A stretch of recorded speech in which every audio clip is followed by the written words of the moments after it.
That's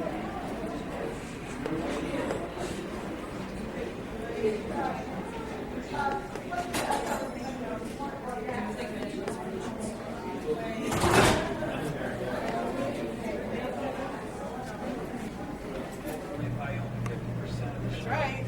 Roddenberry said. Did he get in on any of Hawaii Federal? He did, but he didn't buy it. I was told by the agreement that he gave him watch. Small. Just to make him happy, that's all. I remember one of those stockholders. The way he's watching what he eats, like the old man. Ruin areas. You're coming apart. You're going to come apart. You have.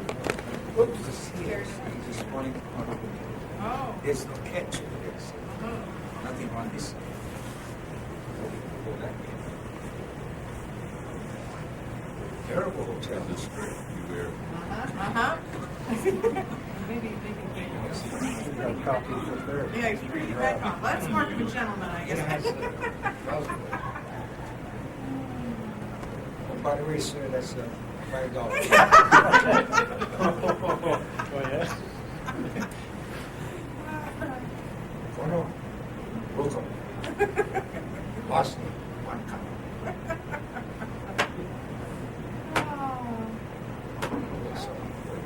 I'm not selling one. Give them one. Here's a giveaway. Did you guys know these were free? I'll get it then. Free. See, when we say free, they run out. Sure. $5, they run back.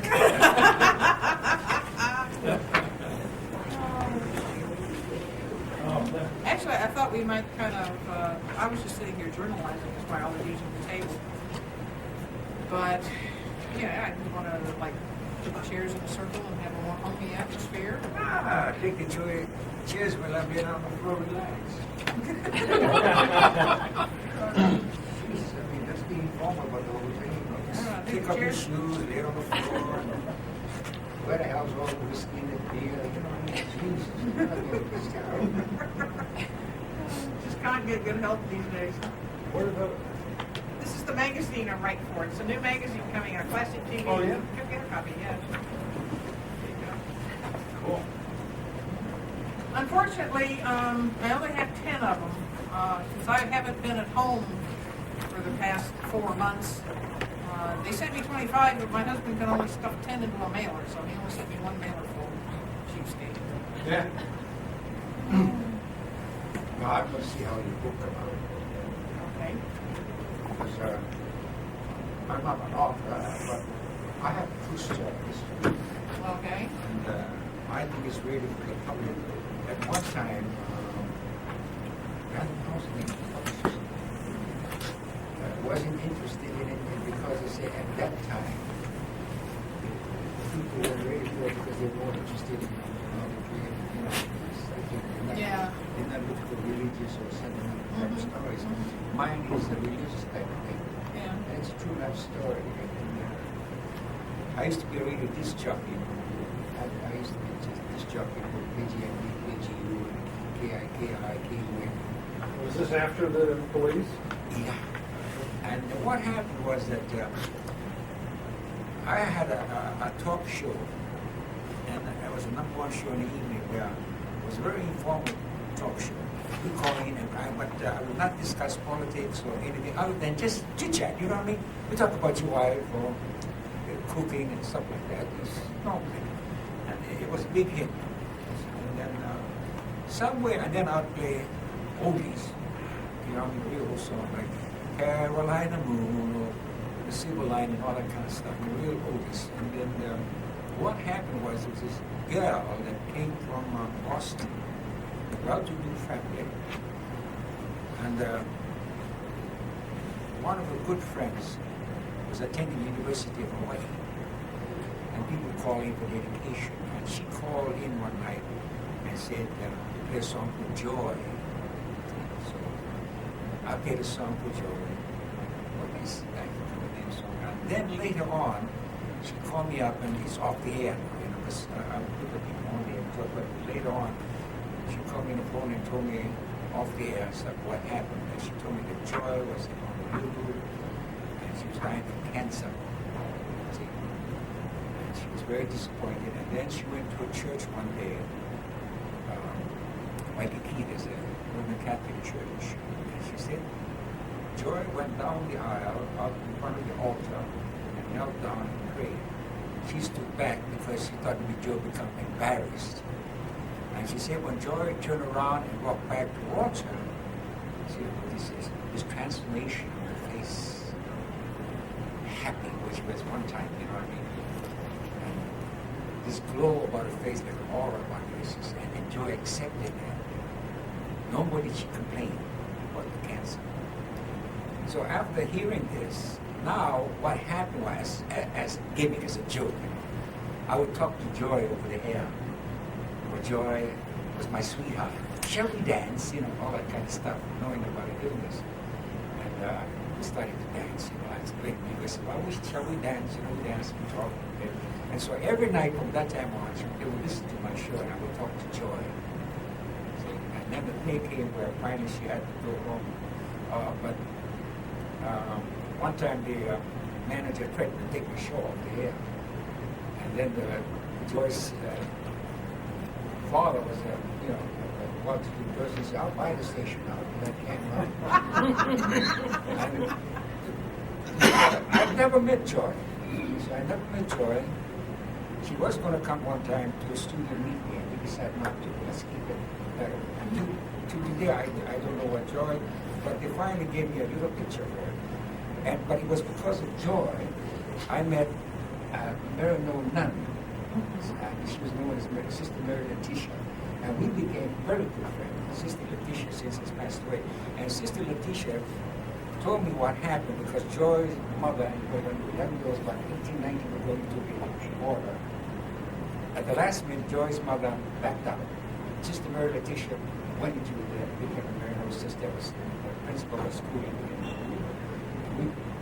That's the only contact I have between them. You know, but I've never asked the family's name. I don't know whether it was Joy Rhodes or Joy Jaws, whatever it is, but just Joy, nothing else.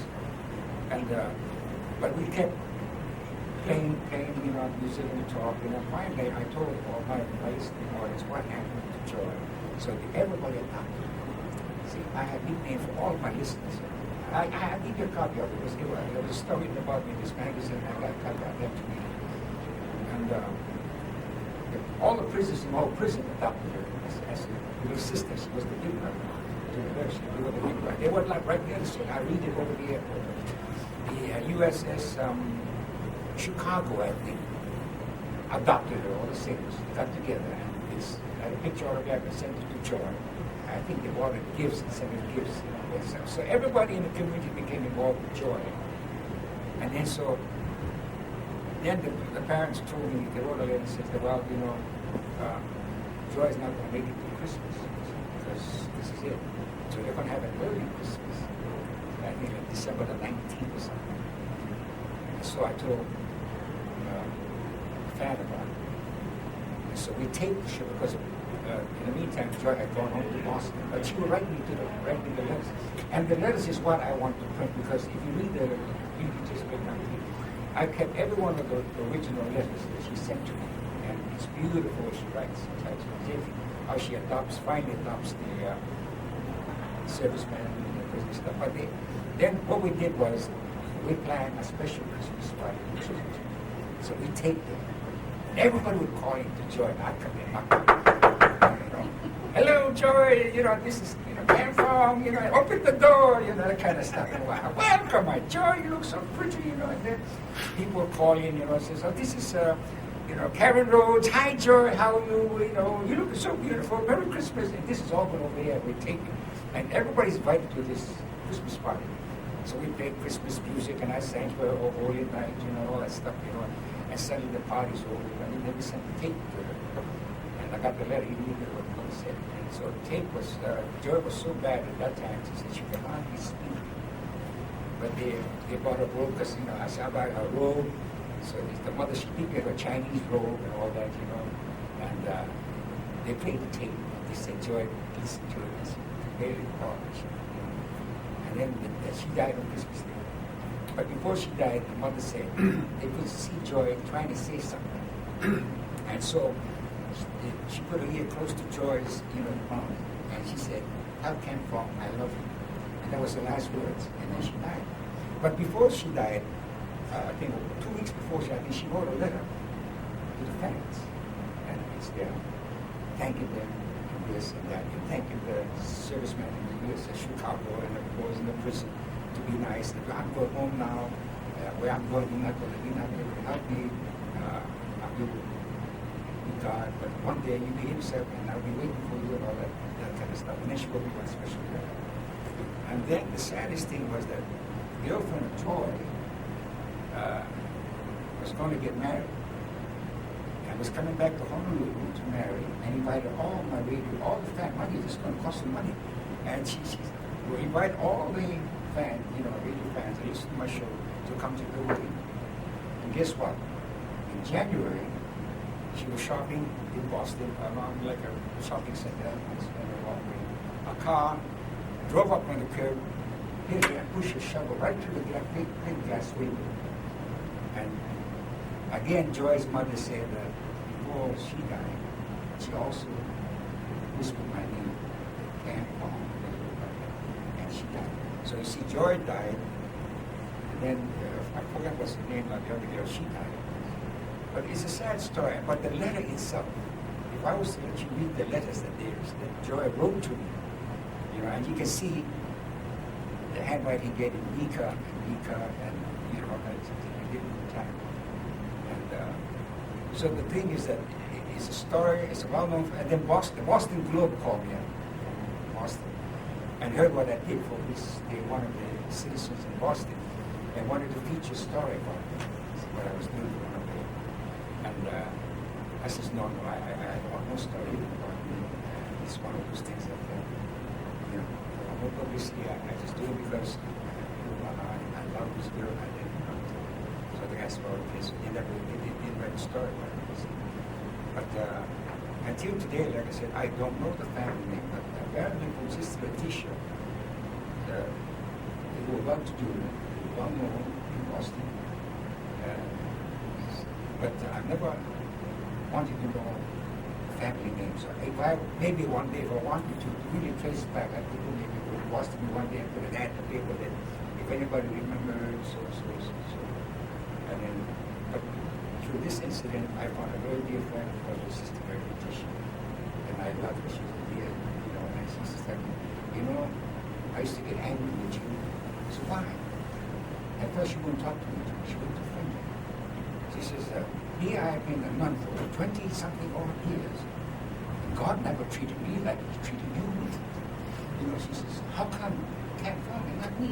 I devote my life to Him. And, and then she says, you have all these fans. But later on she relented. Then she finally told me, but then she said, well, that's up to God. I'm doing my life right now. I give my whole life to Him, and He don't take care of me. I don't have the blessing of life. So we used to go out and take her out. And she also gave me a rosary. I had the rosary here that I kept for her. The day she gave me today has never left me. I'll show you. This rose had been repaired 1,001 times. Yeah. This is the rose that the Sister Mary Letitia gave me. One day, we were kneeling in church in Waikiki. And after saying prayer, I came out. And then Sister Letitia came out. And she says, Kam, I want you to have this. And I says, oh, that's wonderful, Sister Letitia. I love to have your rosary. Thank you. Then I put it back. I said, no. I said, Sister, thank you. I appreciate you. I said, I don't need it. I have one. And Kam, I don't want to give you this rosary. This rose was given to me by my parents when I went into the order. This rose was dipped in the waters of Lourdes. This rosary was blessed by the Pope, and I forgot which Pope it was. She says, I don't want to give you this rosary. But she said, just now while I was kneeling in church praying, I was told to give it to you. And I looked at her and I says, I'm serious, Kam. She says, this is the truth, Kam. I don't want to give you this rosary. She says, but you have to take it, because I was told to give it to you. I said, well, if you insist, I'll take it. I think. And see, was fixed. Arms are broken. I patched this 1,001 times. I stitched up with wire, little wires. They all come loose, not glued back again. And the strange thing is that one day, Sister Letitia called me and says, Cam, Sister Mary Letitia, oh, how are you, sister? She says, I want you to do me a favor. I said, what is it? She says, well, you see, where the church work is at, because she came from Boston, and she wasn't feeling was getting, was kind of ill. She was supposed to go back to her, where she came from, what do you call it, order. Return back home to Boston. She cannot stay in Honolulu. But she loves Hawaii. And in Hawaii, in Kailua, there's a beautiful beach there. They had a rectory, I think, where they would for nurses, I mean for the nuns, where they can go and take relief, what they call that, retreat and stuff like that. She wanted to stay there and not go home to Boston. And she says, I want you to do me a favor. I said, what is it, sister? She says, Cam, could you say the rosary for me for 1 month? She says, I have a wish, but I won't tell you what it is. Will you do it for me? I said, yes, Sister Letitia, I'll say the rosary for you 1 month. So I said the rosary. You're married 31 days. And but 3 weeks, it was one day the phone rang. And Sister Letitia said, Cam, thank you, my prayer has been answered. I said, what is it? She said, well, the Pope in Honolulu granted her compensation. And it was, she was the only one that made the request, and the United States in Honolulu, in Hawaii, still instead of sending back to Boston, she was allowed. The Pope made that bishop. Yeah, the bishop, the bishop in Honolulu. I said she can stay, and that was her wish. I was saying rosary, but she finally had to go home because she became very ill, and went back home to Boston, and finally she died. And the last thing, she had a new rosary, another one. I got that one too. Because when she died, she wanted me to have that rosary, and then she gave it to my manager, who has since passed away, when Anna went to visit Sister Letitia's sisters, and, to give me condolences. Then she says, well, could you take this back to camp? And so she came back, she gave me. I have that other rosary from Sister Letitia on my headboard, on my bed, which I used to say rosary every night. I say it every day. Sometimes 2-3 times a day. I just got 2 7 others. But this is the one that I do not use. I carry this with me. It's worn and tattered, like I said, blessed by the, hitting the water blowers, blessed by the Pope in Rome, and it's falling apart. Fixing it, touching it. And I told my family that if I pass away, I do not want this to go into the casket. Do not bury this with me. I want this to somebody in the family to take it. And because this rosary is really, I think I bless the rosary, blessing all the people here now. This rosary. I'm sure that if any of you folks now who's not feeling well, not feeling good, or just a problem you have, it's going to be okay. You wait, because I'm now displaying this rosary to you, and I told you about how I got this from Sister Letitia. This is really a blessed rosary. I don't know what you do with Catholic, but I do, and that's why I carry this constantly. It's never left me. I go with this every day, 365 days a year. Wherever I go, it's always in my pocket.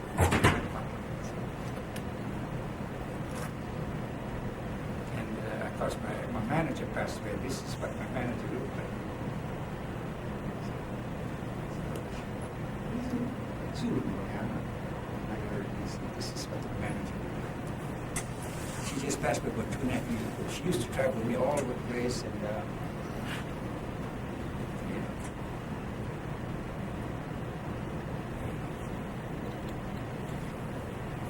so I'm sorry if I have, I became too religious for you people. But it was something, I guess, maybe some made me to tell you people this, so you must know. You're very spiritual.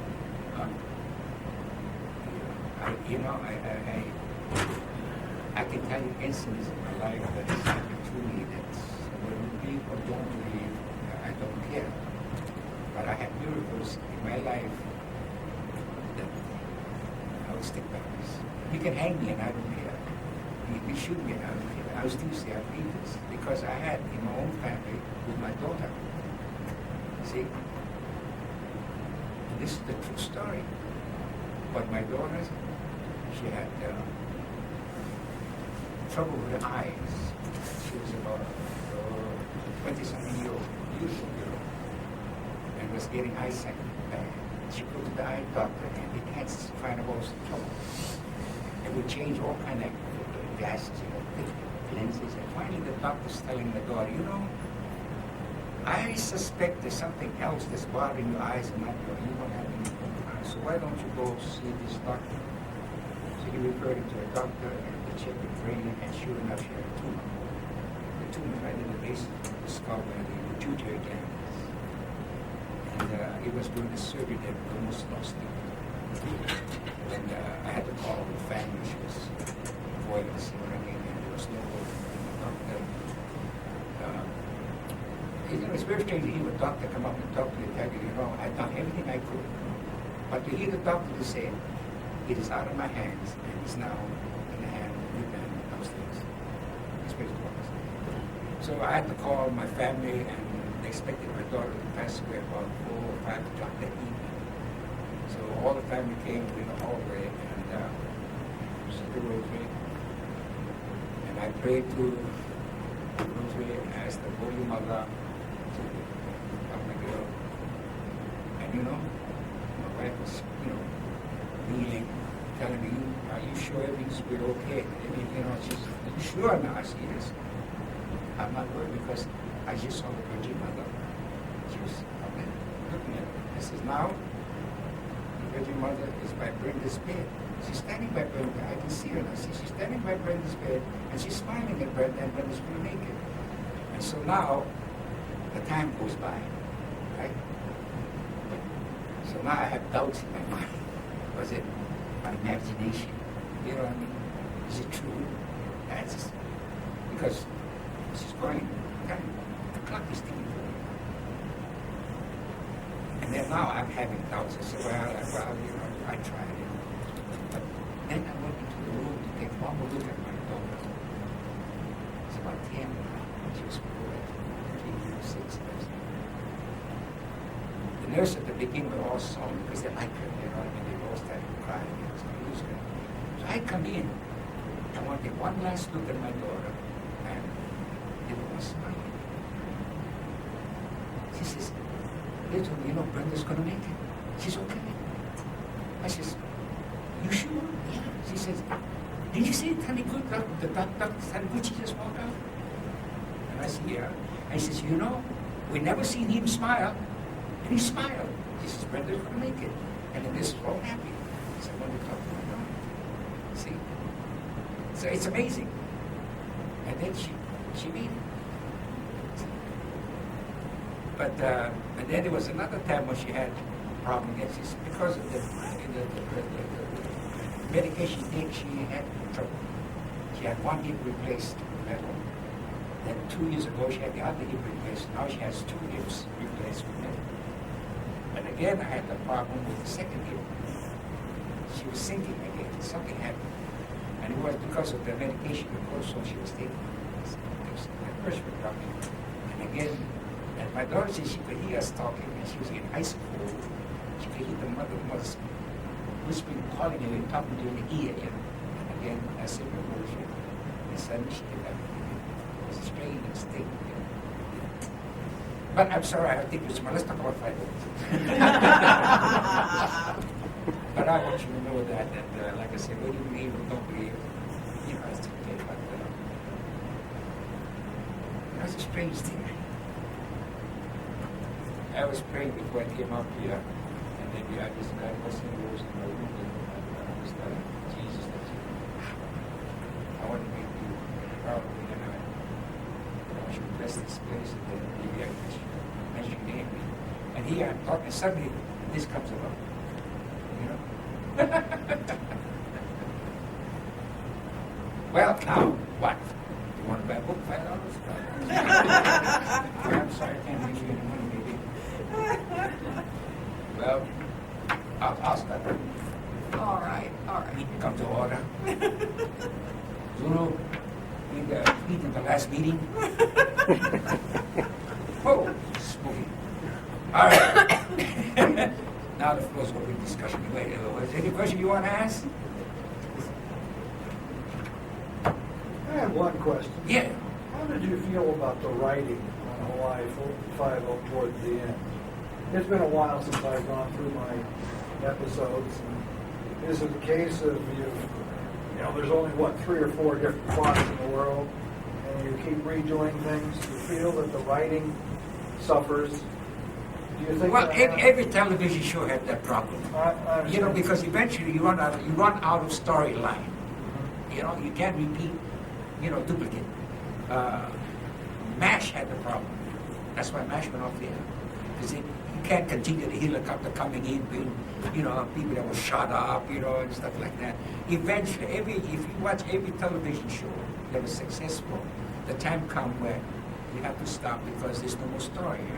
Did you think the writers were as good towards the end? Well, you see, I left the show after 10 years. Yeah, you were 10 thrown years. out of cars. I remember. Yeah. Now, are you talking about the last 2 years, or are you talking about, I was there? Well, say why you were there. Well, up until that time, I thought it was right. There were several times the scripts that wasn't too good, because they can't, there was some script that was terrible storyline, but I think overall it wasn't too bad. But again, like I said, they just ran out of ideas. How many murders can you? Every week there's a murder. Every week there's a body dumped out of the window. You know what I mean? Red light, siren, and ambulance. And then the cops running up, shooting. But it becomes repetitive eventually. Yeah? So you run. That's what happened. I think eventually. I think also too that the demise of 5 was because that. I think there's a superstition in Hollywood. That if you have a show and you have regulars in the show, and the show is a success, if one of the regulars left the show apparently falls down.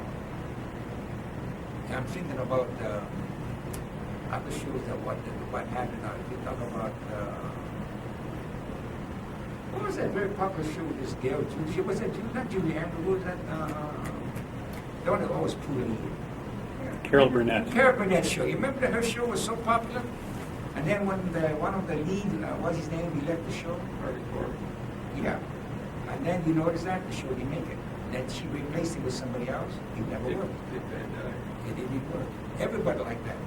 If you think back, if you try to recall some of the shows that were very popular, and that Eric Estrada shows as another just recent case. What show he Highway Patrol and Chips, yeah.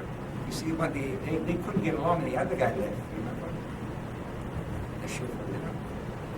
If you go back to Bonanza and you go back to the other show,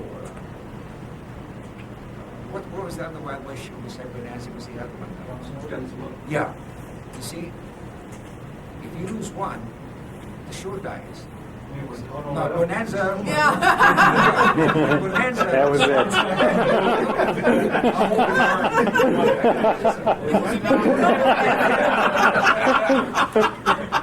No, but I mean, what I'm trying to say is that, see, Bonanza, when Horse Cartwright died, they couldn't replace him.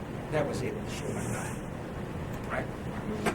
Gunsmoke, one that the bar, the lady for what on the bar. Amanda Blake. Yeah, Amanda Blake. She died, right? Or she quit the show. She quit And then the she show. quit. She She quit. quit. She died. She died. Right? That show folded off. So if you think back, every show is like that. This is superstition. And then there's another superstition in Hollywood that we die in threes. We die in threes. So if you read the paper tomorrow and you see Kam Fong died, maybe a week or month from now you see Zoulou died. Or next I'm month- getting out. or maybe another month or so would be Jack Lord. But I mean, anybody in the film industry. Yeah, and superstition. But it applies though, if you watch it. And next time you do that, if you read the paper and you saw an actress or an actor well known, that passed away, you wait another week later or two or so, you see there's another one. But they said they always go in threes. That's what my mother always used to say to me. Yeah. So believe it or not, believe my rosary or not, I don't care one with the other, you see. But you cannot refute the evidence. You know what I'm trying to say? So what was your guys' favorite episode? Who, me? Yeah. Well, I told you, early this afternoon. Oh, yeah, I they wasn't- said I earlier, wasn't I wasn't here. I like the one that I did, was featuring me and my family, and that was called quite a lot, like you said, and the one I did with Edward Stroud, I can't remember the name of that show. Engaged to be married. Engaged Me Bad, yeah, it was where he wanted to marry my daughter, and I didn't, you know, and I had to go after his father, you know, so those were the two favorites, because he was featuring me. That was the only time I had a chance to be a star. All the time was featuring Jack Lawrence, you know, this time it's featuring me, see. That's one. It seemed to me that his part grew and Dow's part grew and grew over the years, and your parts diminished. Yeah, Yeah. Irritating. well, At least, it just happened that way, I guess. I would not, let's not say anything. Well, television in the 60s was very much a white male bastion. I mean, there weren't all that many shows that featured women either. And women were kept in certain restricted roles and you know, societal expectations. And I think that had something to do with it too. it was sort of a problem that we had. I think this all shows when the stars worry about new characters. We became too popular, that's why, yeah. That's true. Yeah. See, the people were like, yeah, we can find that as, On many occasions, we had the original script. In fact, there was one show named Conal's Revenge. His name after me. And we had a production meeting, and I had the original script. Jack didn't know. Later on, when I changed the script 2 times, the dialogue kept getting smaller and smaller. And I asked, well, what about my dialogue? He said, what dialogue? And I heard that. I said, oh, no, you didn't have any part. And he took right to my face and pulled out the original script. And this one here, I called him lying right to me. And he was so angry, he just turned around. But this kind of thing that we had to put up, you know, and unfortunately, it's happens on every show. Star is being predicted, whether it be a male or female lead. And somehow, it seems an unstable situation where no matter how much effort we try to back him up, do things to support, we know and realize that he's the main character. We do all we can to reiterate that. But still, it seems like it doesn't show on his part or her part. And unfortunately, we had to be tired. So that's why I said there's another side to it. That's why I was the first. I'm known as the president of the Alumni Association. I was the first kid to roll. Well, actually, I'd say by the 11th season, even James MacArthur was kind of like, yeah, Steve, great Steve. Why? Yeah, the whole character of it changed, I think. well, When Lenny Freeman For the worse, Lenny I Freeman think. wrote it, he had specific ideas. Lenny Freeman knew what he wanted to do. He was very successful. He passed away. About 66. So when he created, like any writer who does that, and he had his hands were good because he had touched along with the cultural society, and he was close to our governor. They both had sat down. The governor was protected. Governor Burns at the time was protected by the image of Hawaii portrayed around the world, and passed that message on, and Lenny got that. And being the original, like I said, baby, you know, the cradle of the baby, you watch your baby, and as that baby grows, the years go by, he was always with you. You know that the script changed after Lenny Freeman died. A lot of things changed because when Lenny wasn't there, you couldn't, no matter how big you were, you couldn't get away with things. You know, so when they'd call and say, the bigger you are, the smaller the words. And you know what? It meant the same thing as telling them, don't ever do that again for us. The higher top is, don't do that. So, you know, tantrum to the throne and just keep going. But he is still in the driver's seat. So after he died, and then they started leading the way from the original idea, the original track that Freeman had said. And like any series, after a while, you can then you lose out the original idea, the scenarios. You know, you see in other shows they have the same scenario. They always have a kidnap scenario, a ransom scenario, you know, a heavy scenario,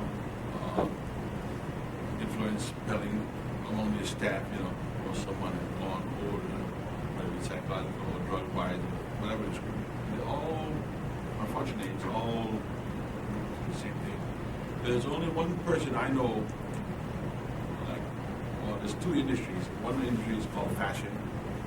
That's one of my favorite shows because when you watch that, they're creative. It's pure creativity.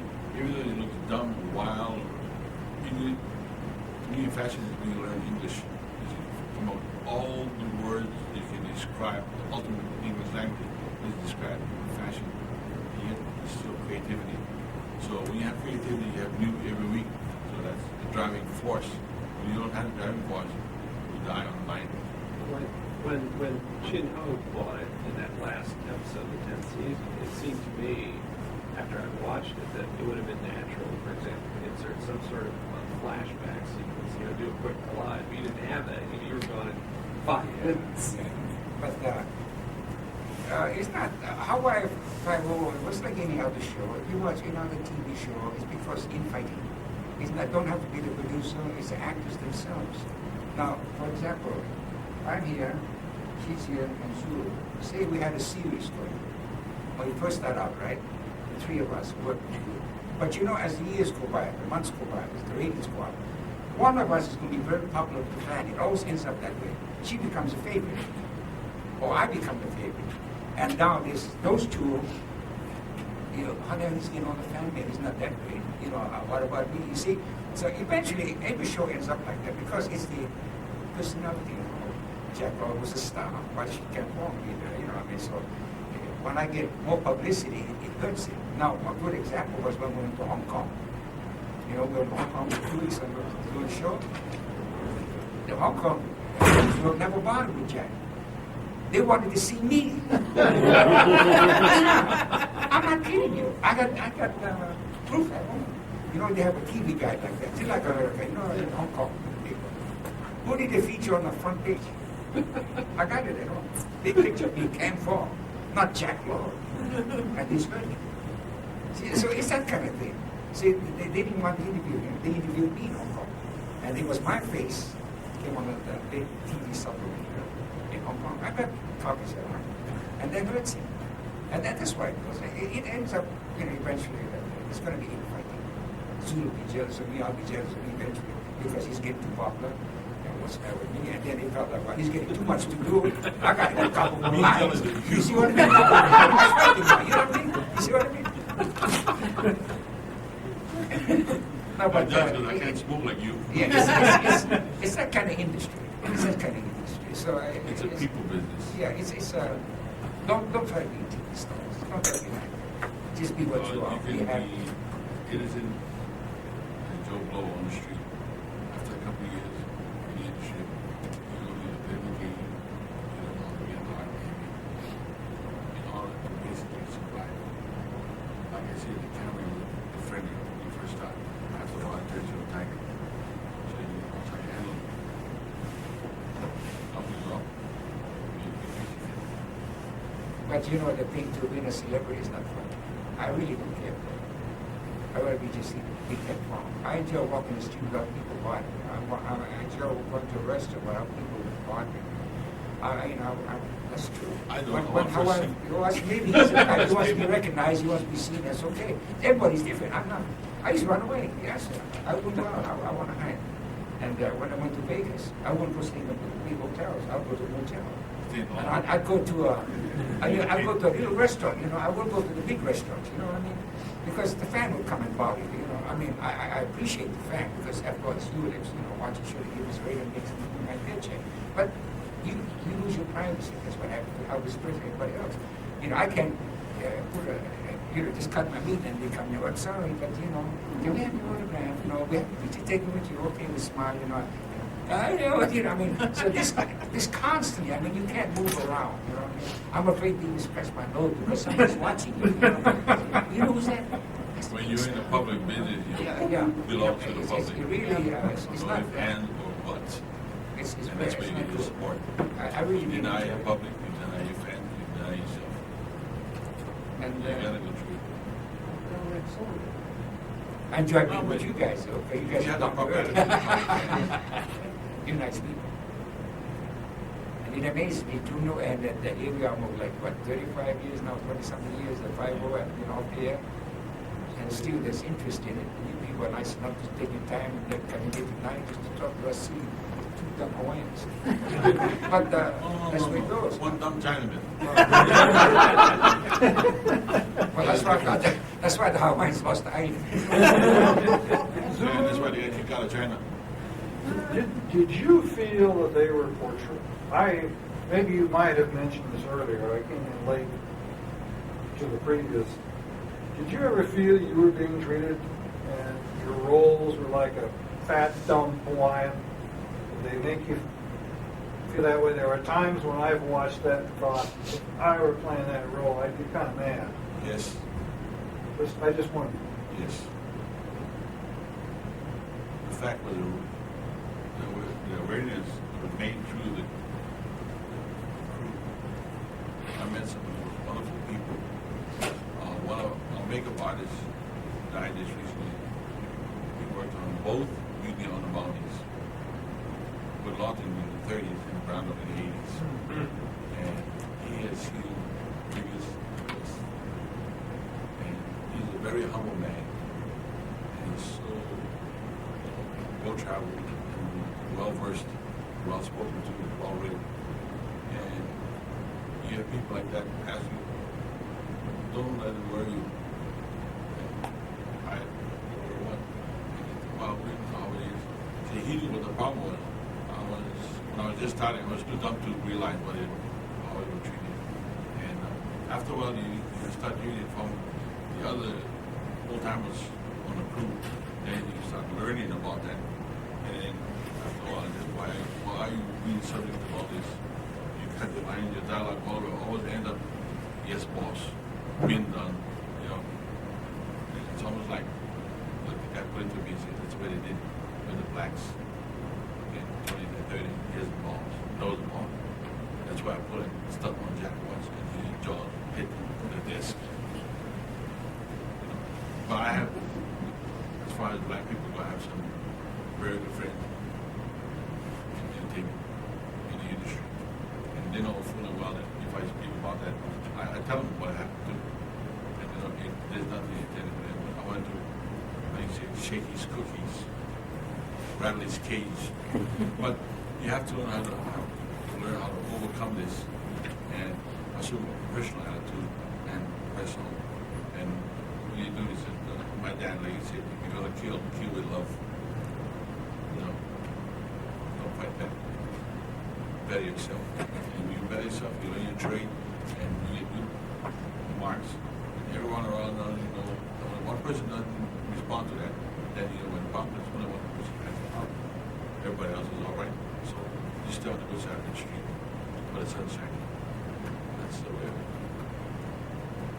But that was very simple. I had a very simplistic way of looking at life. Everything I approach. I said, just be fair, be decent, be honest. You make it. In the golden rule.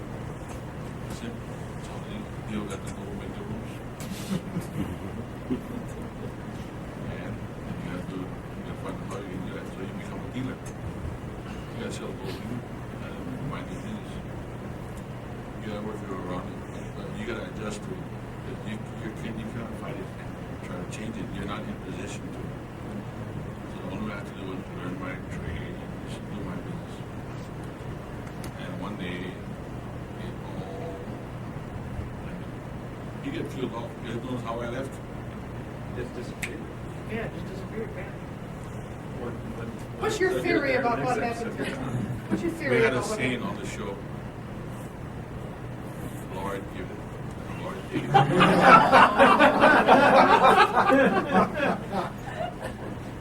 Oh, there are a lot of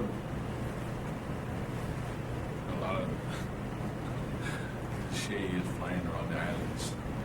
I used to do a whole comedy routine. I was so angry with Jack after the show. I did a whole comedy routine, you know, on him. And after all, I stopped. Then you just carry. When you carry anger, you try to vent it. You just carry another load that is somebody else's. So I'm trying to get that monkey off your back. Just whatever you walk.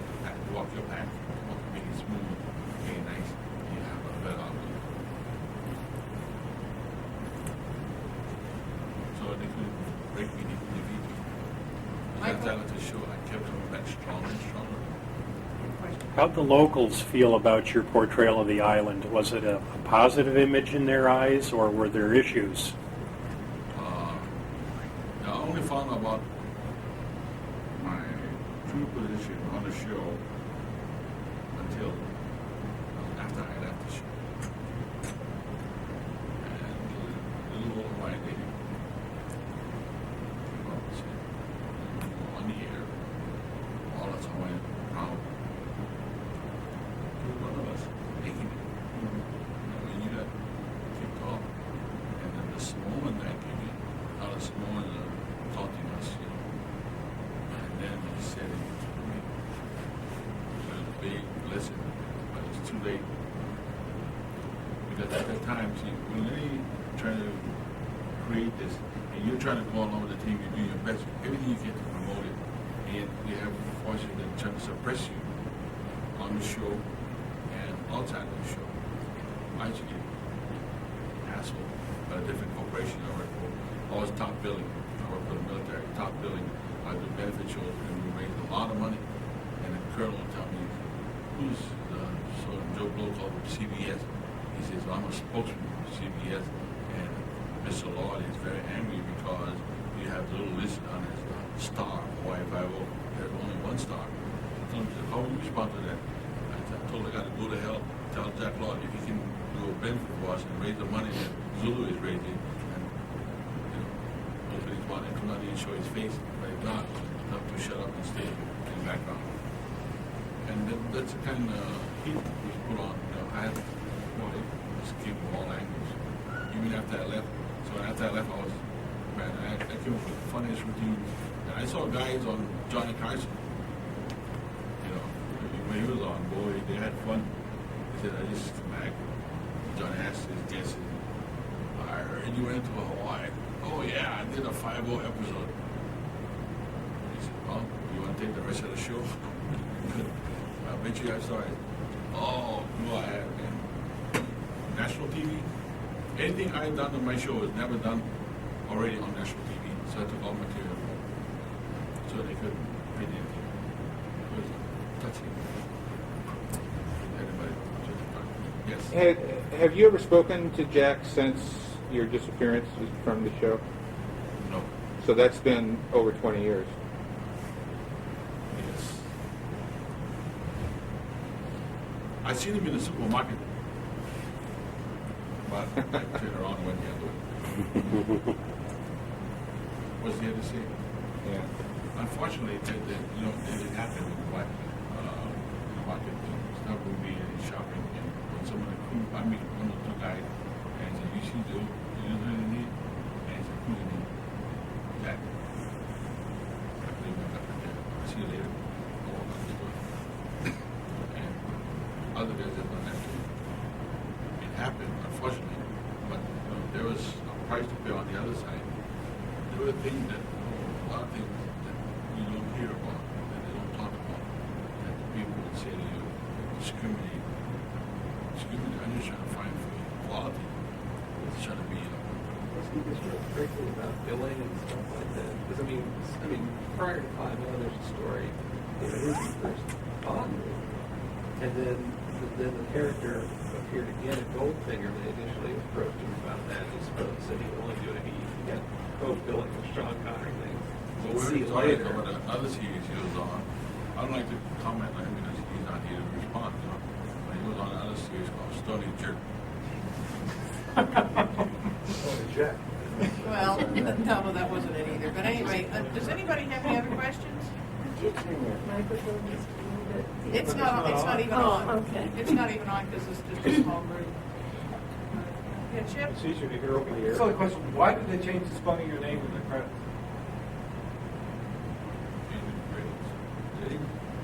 I've seen your name spelled two different I ways. changed it. Oh, I see. Originally, Zoulou was a nickname I received in high school when I first played football. I was a beach boy at Waikiki, and I totally play football, so I know how to play football. I put all this stuff on me, and guys were whacking each other. And I said, Coach, I don't want to do this. I'm going to surf. He said, what's happened? He said, well, that guy hit me in the face, I thought we were playing football. But he hit me in the face. He said, well, you know what to do? You hit him back. So the next play, I slam him right in the face, I smash him, and then the coach jumped in, I punched him up too. So he said, off the team, he said, I told you, you let me go in the first place, I would have walked off. And he said, this is how you play the way he punched me in the face. So I learned how to play the game after he brought me back again. And that's how my teammates said, boy, you're a real Zoulou man. And it stuck. I was in freshman year in high school. That's when I got the name of the Zoulou. They called me the Zoulou Warrior. But after that, I was hitting everything on the field. Referee, coach, my team, their team, the benches, water, anything. Just don't, you know. Like I played football like the way it's supposed to be. Destroy. You get on there, you destroy. So after I went on 5-0, Lenny, like that, he said, what's his name? Zulu's name. Zoulou. Zoulou who? And I told him, what is Zoulou? His nickname. And that's Z-U-L-U.